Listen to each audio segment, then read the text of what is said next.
जी, अब अब्दुल कादिर पटेल साहब आप पहले बात करें। शुक्रिया सर।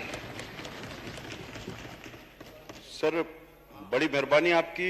मुझे बात करने की कतई जरूरत नहीं थी, लेकिन जिस तरह पॉइंट ऑफ ऑर्डर पर आपने मौका फराम किया हमारे ऑनरेबल दो मुंतखब मेंबरान को कराची से, और उन्होंने जो दिल में आया वो कहा, तो जवाब देना सर हमारा फर्ज भी बनता है और आपको हमें मौका भी देना चाहिए। सर, रियासत मदीना की बात बार बार की जाती है, और रियासत मदीना का पहला और मुसम्मम उसूल था इंसाफ। वो इंसाफ जो कल कोर्ट ने ख्वाजा साद रफीक के फैसला हक में देकर किया,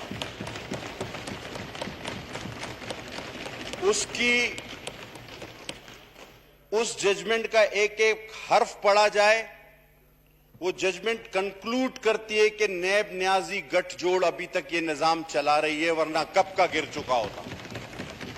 ये सुप्रीम कोर्ट की जजमेंट है, और उसमें हबीब जालिब के शेर को कोट किया गया है कि जुल्म रहे और इंसाफ भी हो। ये मुमकिन नहीं सर। तो रियासत मदीना की बात आप बाद में करें। सर, यहां पर जिसको भी मौका मिलता है या खुसूसन मौका दिया जाता है, वो कराची पर चढ़ दौड़ता है। अब असासेओं में अगर अरबों रुपए आपके मुआवनीन खुसूसी के निकले हैं, तो इसमें हमारा कोई कसूर नहीं।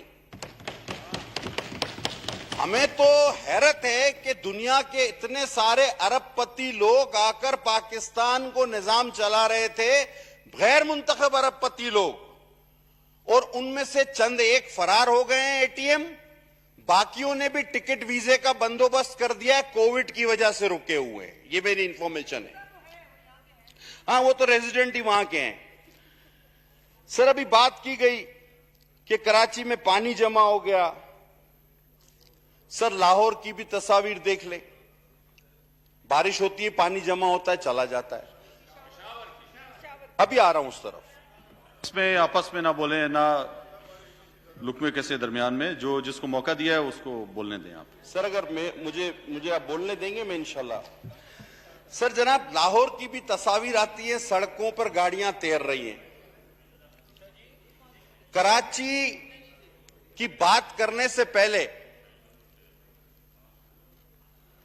अगर हम थोड़ा सा जायजा केपीके का लें, जहां 7 साल से फरिश्तों की हुकूमत है, तो वहां पर वजीरे दिफा के अपने गांव के स्कूल में गधा बंधा हुआ तस्वीर मेरे पास मौजूद है। अब आप बताएं कि बीआरटी से लेकर मलम जबा इलेक्शन कमीशन पर आपकी दरख्वास्तों से दरख्वास्तें और पैर मिन्नतें पकड़ना के फैसला ना करना, मैं किस किस मौजू पर आपसे बात करूं। सर, ये कप्तान जहाज गिरा देते हैं ना, और अल्लाह करे दुश्मनों के गिराते रहे, तो हम बड़ी इनको शाबाश देते हैं। इस कप्तान ने पूरे पाकिस्तान की मईशत गिरा दी, इसको किसी ने शाबाश नहीं दी।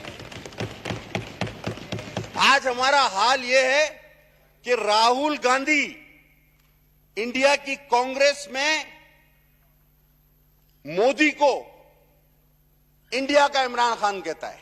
यह स्टैंडर्ड बन गया है हमारा, यह सिंबल बन गया है। ये रिकॉर्ड की बातें आप चेक कर ले। सर, इस नई हुकूमत ने रिकॉर्ड तोड़ मंसूबे बनाए। सर, 22 महीनों में 100 नई यूनिवर्सिटियां, 50 नए अस्पताल, 300 नए डैम, और टोटल खर्चा 10 MB of internet. 10 MB of internet, ये इतने छोटे से खर्चे में बन गए। और जनाब आली, अभी जो मेंबरान बात कर रहे थे, खुदा की कसम ये कल तक काउंसलर का भी इलेक्शन नहीं जीतते थे, और मुझे पता है ये जीतेंगे भी नहीं आइंदा। कोई डक्कन चोर के नाम से मशहूर है कराची में, तो कोई पानी बेचने वाले के नाम से मशहूर है। ये एक्सपंज किया जाता है जी, ये लफ्ज आइंदा भी कोई इलेक्शन नहीं जीत सकते। ये पहले कहते थे कि हम गैर सियासी लोग हैं। इन्होंने अपने लोगों, अपने गिर्द लोगों को जमा किया कि जी हम गैर सियासी लोग हैं, और उसके बाद अचानक उन बच्चों को लेकर फिक्सिट से पीटीआई में छलांग लगा दी। ये गैर सियासी लोग थे और ये हर आदमी, इनके पीछे एक हिस्ट्री है और वो हिस्ट्री है जो यहां दोहराई नहीं जा सकती। जिस तरह इस मुल्क के वजीर आजम की हिस्ट्री सिर्फ किताबों तक है, वो यहां दोहराई नहीं जा सकती। बहुत शुक्रिया जी, बहुत शुक्रिया। जनाब अली, और एक और बात सुन लें। बस आपसे हो गई जी, बहुत लंबी बात हो गई। कहूं जी जनाब मौलाना अब्दुल अकबर चित्राली साहब, बात करें जी। हो गई बात जी, बात पूरी कराएंगे। हो गई बात जी। जी जी अब्दुल कादिर पटेल साहब, 1 मिनट में बात मुख्तसर करें जी। आगे भी एजेंडा भी मैंने चलाना है और लोगों ने भी बात करनी है। हाँ, वो अब एक मेंबर बेचारा क्या कह रहा था कि उसको ट्रांसपोर्टरों से शायद किसी को खर्ची चाहिए। वो भाई, हम नकवी वाले से पैसे लेने वाले नहीं हैं, हम उससे खर्ची लेने वाले नहीं, हम जहांगीर तरीन से खर्चा नहीं। सर एक बात पे खत्म करूंगा। सर एक डाकुओं का सरदार था, वो बड़ा ईमानदार था। सर वो क्या करता था, डाकू जब सारा डाके का माल लूट के लाते थे वो सब में बराबर तकसीम कर देता था, खुद कुछ नहीं रखता था। डाकू उसका इस खूबी की वजह से सारा खर्चा उठाते थे। बाहर जाना हो, जहाज में जाना हो, घर खरीदना हो, गाड़ी खरीदनी हो, ये डाकुओं का सरदार आजम पे मुसल्लत। ये मिसालें आप डाकुओं की यहाँ पे ना दें, यहाँ पे ये वाली मिसालें ना दें आप, ठीक है? सर मैंने किसी का नाम नहीं लिया है, मैंने किसी का नाम नहीं लिया। कोई बात आप नहीं करें किसी के अभी सर आखिरी बात जी। अब्दुल बस आपकी हो गई जी।